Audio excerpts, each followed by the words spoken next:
नमस्कार बंधुरा सोमास किचेने सबाइके स्वागत जानाई। शीत शेष गरम शुरू एर मिडिले এই সজনে ফুল খাওয়া খুবই উপকারী। তাই আজ বানাচ্ছি সজনে ফুলের চচ্চড়ি।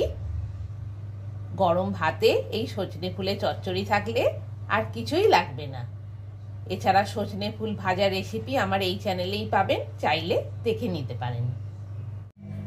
সজনে ফুল ডাঁটা বেছে ভালো করে ধুয়ে নিয়েছি। ওভেন অন করে দিলাম, কড়াই বসিয়ে দিলাম। 50 গ্রাম ছোট সাইজের বড়ি নিয়েছি, তেল না দিয়ে ভেজে নিচ্ছি। বড়ি ভাজা হয়ে গেছে, এবার তুলে নিচ্ছি।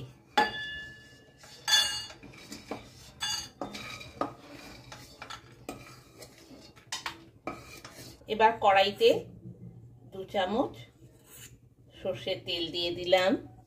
একটা মাঝারি সাইজের আলু খোসা ছাড়িয়ে রেখেছি, দিয়ে দিলাম। কুমড়ো খোসা ছাড়িয়ে ছোট সাইজ করে পিস করে রেখেছি, এবার ভাজার জন্য দিয়ে দিচ্ছি কড়াইতে। বেগুন ছোট সাইজ করে পিস করে রেখেছি, দিয়ে দিলাম। ভালোভাবে সব সবজি একসাথে ভেজে নিচ্ছি। সজনে ফুলগুলো ডাঁটা বেছে ভালো করে ধুয়ে রেখেছি, এবার ভাজার জন্য দিয়ে দিচ্ছি।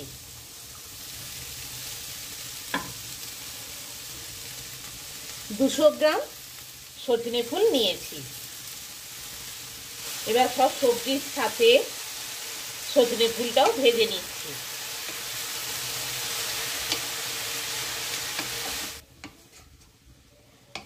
শীতের শেষ আর গরমের শুরু, এই মিডিলের টাইমটাতে নানা রকম রোগ হয়।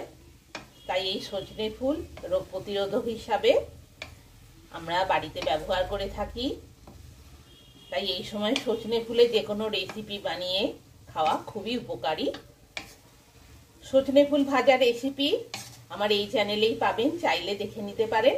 আজ সজনে ফুলের তরকারি বা সজনে ফুলের চচ্চড়ি রান্না করছি, তার ভিডিও আপনাদের সাথে শেয়ার করছি। আপনারাও বাড়িতে বানিয়ে খান, খেতে খুবই ভালো লাগবে। সজনে ফুলটা ভালোভাবে ভাজা হয়ে গেছে সব সবজির সাথে। এবার আমি কড়াই থেকে তুলে রাখছি।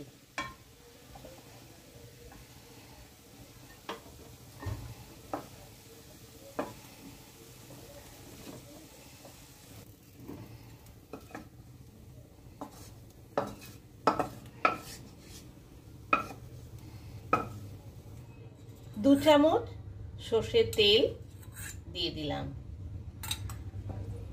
তেলটা ভালোভাবে গরম হতে দিলাম। 1 পিস তেজপাতা, 2 পিস গোটা শুকনো লঙ্কা 2 আধখানা করে দিলাম, আর 1 চামচ 5 ফোড়ন দিয়ে দিলাম। দিয়ে ভালোভাবে তেলে সব মশলাগুলো ভেজে নিচ্ছি। একটা মাঝারি সাইজের পেঁয়াজ একটু মোটা সাইজ করে কেটে রেখেছি, দিয়ে দিলাম। পেঁয়াজটা ভালো করে ভেজে নেব। 2টো মাঝারি সাইজের কাঁচা লঙ্কা চিড়ে রেখেছি, দিয়ে দিলাম। একটা মাঝারি সাইজের টমেটো 4 ফালি করে রেখেছি, দিয়ে দিলাম। 1 চামচ আদা রসুন বাটা দিয়ে দিলাম। আপনারা চাইলে নিরামিষও রান্না করতে পারেন, তখন পেঁয়াজ আর রসুনটা বাদ দিয়ে আদা জিরে বাটা দিয়ে পুরো সমস্ত একই পদ্ধতিতে বানিয়ে নিতে পারেন। পেঁয়াজ আদা রসুন টমেটো কাঁচা লঙ্কা সব কিছু ভালোভাবে ভেজে নিয়েছি। ওভেনের স্টিম একদম লো ফ্লেমে রেখেছি।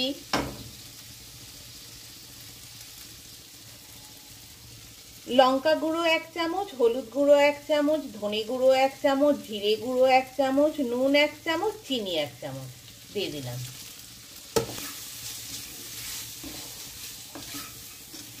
অল্প একটু জল দিলাম যাতে মশলাগুলো না ধরে যায়, দিয়ে খুব ভালোভাবে সব মশলা ফুটতে দিলাম। সব মশলা ভালোভাবে ফুটে উঠেছে। সজনে ফুল ও সমস্ত সবজি দিয়ে যে ভেজে রেখেছিলাম দিয়ে দিলাম। এবার মশলার সাথে ভালোভাবে মিশিয়ে দিচ্ছি।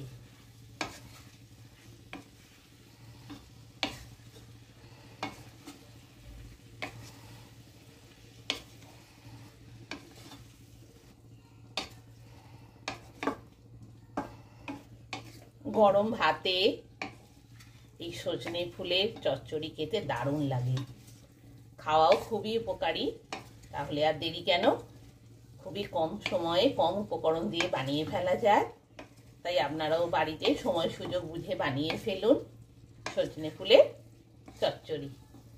এবার রান্না হওয়ার জন্য অল্প একটু জল দিচ্ছি যাতে আলু কুমড়ো সব সেদ্ধ হয়ে যায়। বড়িগুলো যে ভেজে রেখেছিলাম দিয়ে দিলাম। এবার মিনিট 10 রান্না হতে দেব। কড়াইয়ে ঢাকনা দিয়ে 10 মিনিট রান্না হতে দেব। মিনিট 5 হয়ে গেছে, কড়াইয়ে ঢাকনা খুলছি। সজনে ফুলের চচ্চড়ি ভালোভাবেই রেডি হচ্ছে। একটু ভালোভাবে নাড়াচাড়া করে নিচ্ছি।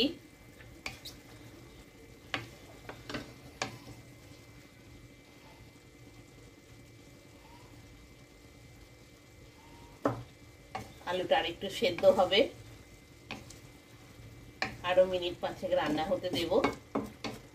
কুমড়ো বেগুন সেদ্ধ হয়ে গেছে, আলুটা আর একটু সেদ্ধ করতে হবে। আবার ঢাকা দিয়ে দিলাম, আরো মিনিট 5 রান্না হতে দেব। মিনিট 10 হয়ে গেল, কড়াইয়ে ঢাকনা খুলছি। সজনে ফুলের চচ্চড়ি রেডি। গরম ভাতের সাথে পরিবেশনের জন্য সজনে ফুলের চচ্চড়ি রেডি, গরম গরম পরিবেশনের জন্য। এবার ওভেন অফ করে দিলাম।